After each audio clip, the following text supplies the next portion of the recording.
तो गोदी media IT cell political party के जरिए एक PhD के छात्र को देशद्रोही के रूप में स्थापित कर दिया। पहले राज्य कानून की धाराओं की आड़ में छिपकर हिंसा करता था, लेकिन अब हिंसा करने के लिए वो कानून बनाने लगा है ताकि वो खुलकर हिंसा कर सके। यही उम्मीद कर सकते हैं कि कभी कभी न्याय व्यवस्था की अंतरात्मा किसी रात को जगती होगी, और जब जग जाएगी तो देखेगी कि कानून के हाथ लंबे नहीं, उस कानून के हाथ रंगे हाथ भी होते हैं। उमर खालिद की जितनी भी तस्वीरें आई इस दौरान, जहाँ भी छपी या चंद वीडियो में नजर आए, मैंने एक हंसता हुआ लड़का देखा, लेकिन उस हंसी को देखकर अपने भीतर उदासी भर जाती थी कि हंसी जो है वो अपने लिए नहीं, वो हम सब के लिए छोड़कर जा रहा है। हम सब ने यह भी देखा है कि मीडिया के स्पेस से उमर खालिद को धीरे धीरे पीछे की तरफ धकेल दिया गया, किनारे कर दिया गया। याद करने वालों ने अपने लिए कुछ कायदा चुन लिया है कि हम इन्हें याद करेंगे, इन्हें याद करने में ज्यादा सुरक्षा है, इन्हें याद करने में ज्यादा खतरा है, तो अपनी सुविधा के हिसाब से किसी को याद करते हैं, किसी को याद नहीं करते।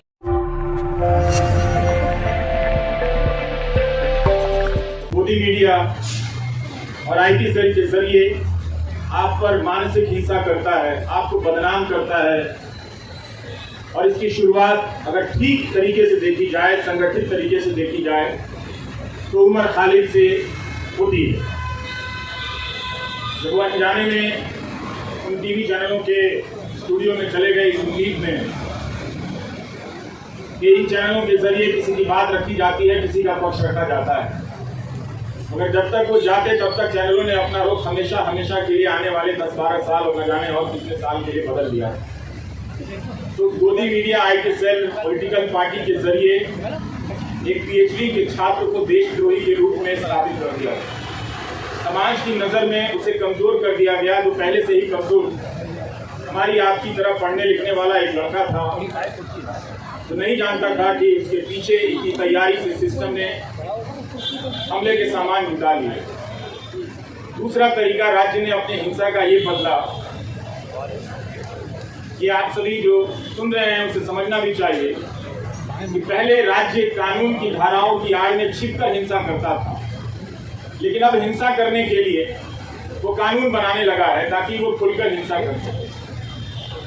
ये बदलाव आया है और आज राज्य हम सब देख रहे हैं। सिर्फ उमर खालिद नहीं है, शुमा सेन भी हैं भीमा कोरेगांव केस में 5 साल से अंडर ट्रायल।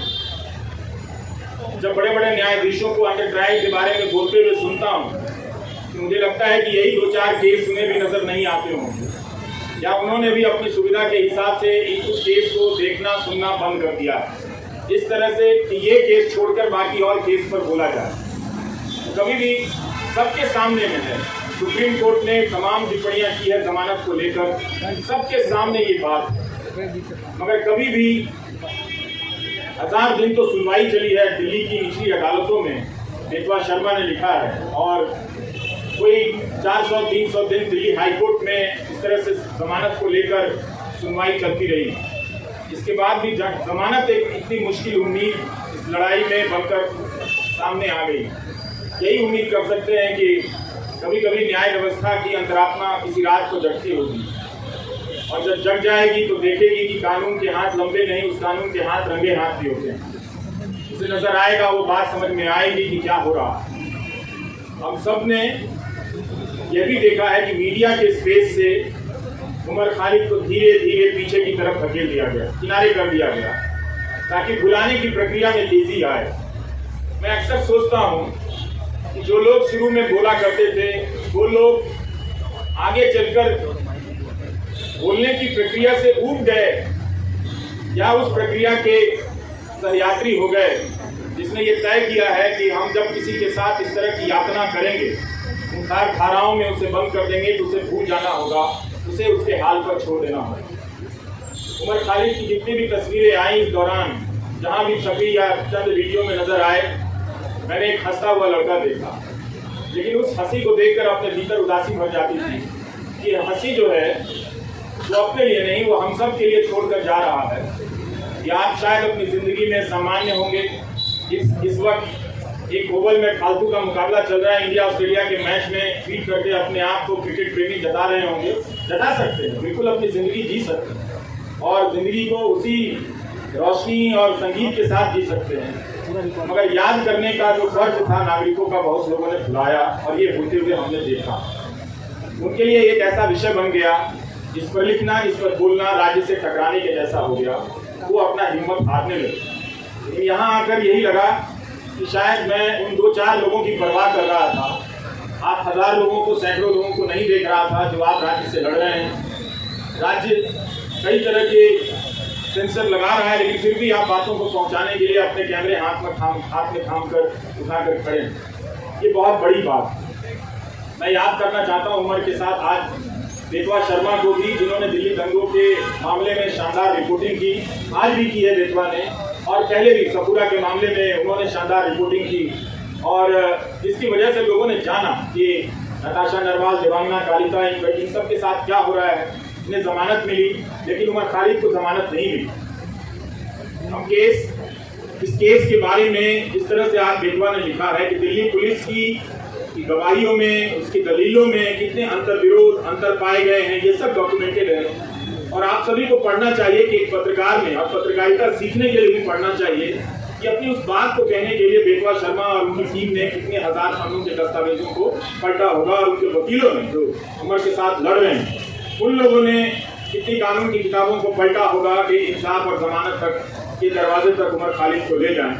मगर लगता है कि वो उस दरवाजे तक पहुंचने का रास्ता बहुत लंबा कर दिया जा रहा है, या शायद उमर खालिद के लिए ही बहुत लंबा है, या शोमन सिंह के लिए बहुत लंबा है, सेन स्वामी के लिए जो दरवाजा कभी उस दरवाजे तक पहुंच ही नहीं पाए, इस दुनिया से चले गए। और भीमा कोरेगांव केस में क्या हो रहा है ये सब हम सब देख रहे हैं। नेहा मसीह ने कितनी बार इन सब चीजों को याद करने की जरूरत है। वॉशिंगटन पोस्ट के जरिए रिपोर्ट की कि भीमा कोरेगांव केस में लोगों के कंप्यूटर में फर्जी फाइलें डाल दी गई, जिससे उन्हें प्रधानमंत्री की हत्या की कथित साजिश के आरोप में आरोपी बनाया जा सके। और लोग इन धाराओं में, इस मामले में कई महीनों से जेल में हैं। इसलिए उमर को याद करना, उमर के साथ साथ इन तमाम मामलों में बंद कर दिए गए लोगों को याद करना भी है। और ये अच्छी बात है कि रोना विल्सन को कोई याद नहीं कर पाता है, शोमा सेन को कोई याद नहीं कर पाता है। जो कुछ बंदिशें लगी हैं, याद करने वालों ने अपने लिए कुछ कायदा चुन लिया है कि हम इन्हें याद करेंगे, इन्हें याद करने में ज़्यादा सुरक्षा है, इन्हें याद करने में ज़्यादा खतरा है। तो वो अपनी सुविधा के हिसाब से किसी को याद करते हैं, किसी को याद नहीं करते। तो उसमें उमर खालिद की जगह अब भी ऐसी बनी हुई है, आप लोगों ने बना कर रखा है कि आप लोग उसे याद करेंगे, और जब भी उसे याद करेंगे उसके चेहरे के साथ साथ इन सभी चेहरों का चेहरा सामने आएगा। और आपके पिता SQR इलियासी जी जब हम अपनी रिपोर्टिंग की दुनिया में कदम रख रहे थे, तो आपके पास न जाने कितनी मर्तबा हम लोग अपने कैमरे को लेकर गए हैं, और एक जिम्मेदार नागरिक के तौर पर आपके बयान लेने के लिए मैंने आपकी चौखट पर तमाम बड़े मीडिया को देखा है, जो अब शायद आपसे दूरी बनाता होगा, किसी एहतियात की चिंता में या किसी सरकार की चिंता में, वो जो भी है।